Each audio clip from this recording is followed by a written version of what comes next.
you? Class 30. Class 30. Yes. All right, everyone, I'm going to do the drawing for the raffle, which is Graduate class. I'll do that. Well, that's my mom. She did all the martial arts. Can't wait to have you. Look forward to seeing you. Which facility are you at? Are you down here?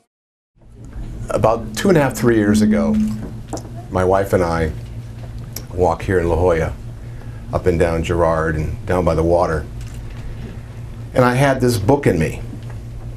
And it was called something completely different than what it's called today. And I said to her, I said, you know, I have this dream. And when you say that to someone you've been married to as long as I have, their eyes start to roll. They start to cross the street and go, I'll go get some coffee. I'll see you at the end of the walk. And I said, I would love to see my book in the window at Warwick's.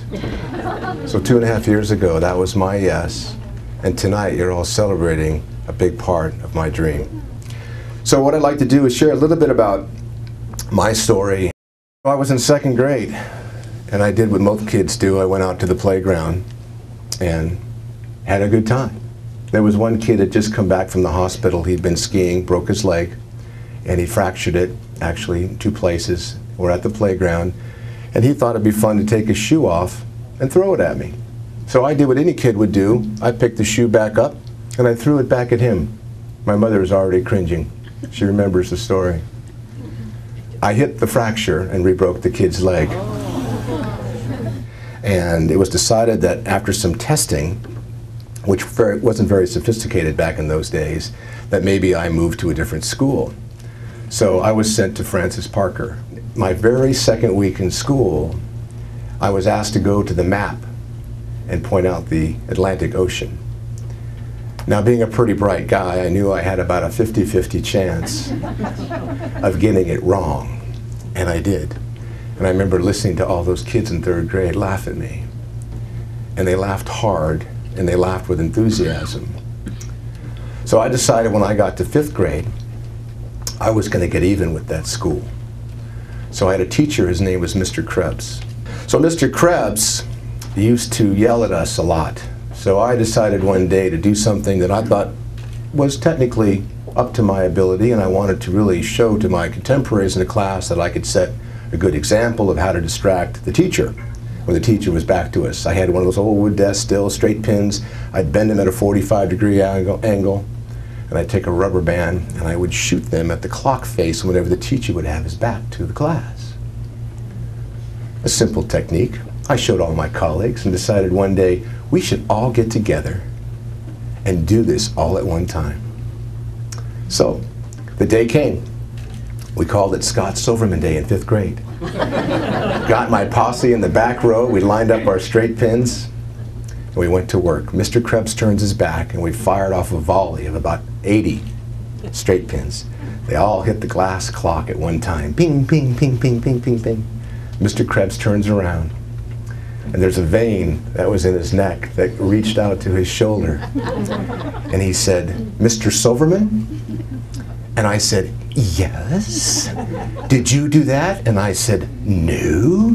He says, I know you did. But you had your back turned to all of us. How do you know it was me? Because that's the kind of thing you do as a kid. Then it really got personal. So I leave the class to go to my next class, and in walks in the headmaster and the principal, and they grab me by the back of my collar. And they said, Mr. Krebs has just had a heart attack. We need you to come with us. And I want to tell you right now, as they're marching me down the hallway, your parents have been called, the police have been called, and if Mr. Krebs dies, you could go to jail. About 7 years ago, my nephew was graduating from La Jolla High School, and Mr. Bruce Bartos was retiring. And I remember hearing his name, and I went up and gave one of his colleagues my business card, said, have Bruce give me a call. So he calls me the next day, and I said, I don't know if you remember me. He goes, Scott, stop. I remember. He was the 6th grade teacher who shared the wall of the 5th grade class. He says, I would love to come to wherever you are tomorrow, have coffee, and tell you what happened a week after that incident with Mr. Krebs. So he did. And he said, we were in emergency meetings every day at Francis Parker, and we were trying to figure out a way, the school was, on how to kick you out. It was decided I moved to a different school, and then I went to a different school after that, and then eventually they sent me to Arizona. It was a special school, a college prep school for boys. That was a horrible year. I came back, graduated high school, and started drinking. One of the things I learned that was when I was under the influence, I wouldn't have to feel my feelings. So as I started to try to get help at the age of 17, I remember going to a specialist, and they basically said to me, you know, Scott, you seem to be such a loser. Our suggestion is, from our clinical perspective, that what you do is go out and be a great loser. Go out and be the best loser you can be. So as I moved into my 20s, I got more and more involved with substance abuse and more involved with ways to find opportunities to anesthetize myself, but still worked very hard in the family's business. So I took a trip to New York City on a buying trip with a large group of people. And what happened for me that week was my level of intoxication had amplified. That's probably the nicest way to put it. I basically got glorifiedly shit-faced on a nightly basis until I blacked out. And my last night, what happened was I passed out. And I was actually picked up by New York's finest and took me back to the hotel. I woke up, I smelled of alcohol, I looked like I'd been through it, and I realized my ticket was gone, my ID was gone, my money was gone, and something significantly bad had happened the night before. So I get called downstairs to the front desk, and they said, oh, Mr. Silverman, we've been waiting for you. As soon as you get yourself together, please come on down. They come on down, they told me what happened. They said law enforcement brought you in at 4:30 in the morning. We put you on a luggage rack, we hauled you up to your room, we threw you in your bed. We would like to invite you to never come back to our hotel again. And I had to figure out, what am I going to do to explain to my coworkers? How am I going to explain this whole lost week in New York City that I could not remember? So I go up to this salesman's office on the 44th floor of a building in Manhattan. The window was open. I was dripping with alcohol. Anyone who's ever drank too much knows what that feels like the next day. And I just couldn't catch my breath, so I moved to the window. I sat on the ledge, and I said to myself, boy, if I could just push myself out this window right here, right now, I wouldn't have to explain to my wife, I wouldn't have to tell my family, I wouldn't have to tell my colleagues, I wouldn't have to fly back to San Diego and explain what had happened to me in this week in New York.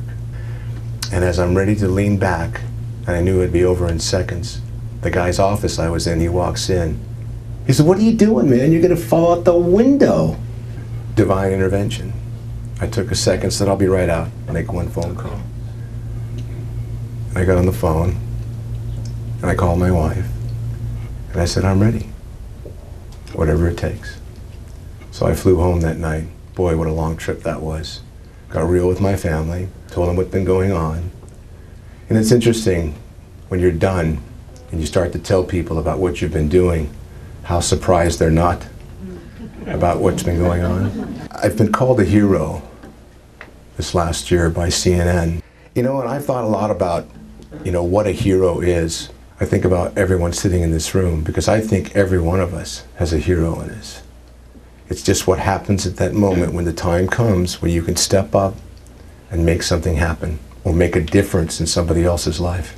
The organization I started 15 years ago, Second Chance, was all about people who needed just that. We help the hardest to serve get back to work, get access to affordable housing, and find ways on a daily basis to get them to their yes.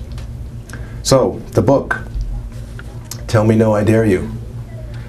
You've heard about my no's, and if after you're married 26 years, well, you hear no a lot. It's just part of reality. And one of the things I really want to do and leave you with tonight is I believe we're in an environment right now where no's are everywhere. And what statistics show is 7 out of 10 people, when we hear no, we stop there. We actually stop and do nothing with it other than stop because someone else said no. So I always want to be part of the 30%. And I believe everyone here can be part of the 30%. So next time you hear no, you just smile and said, you know, I'm going to go with yes. Thank you all very much for coming tonight, and I'll see you at the table.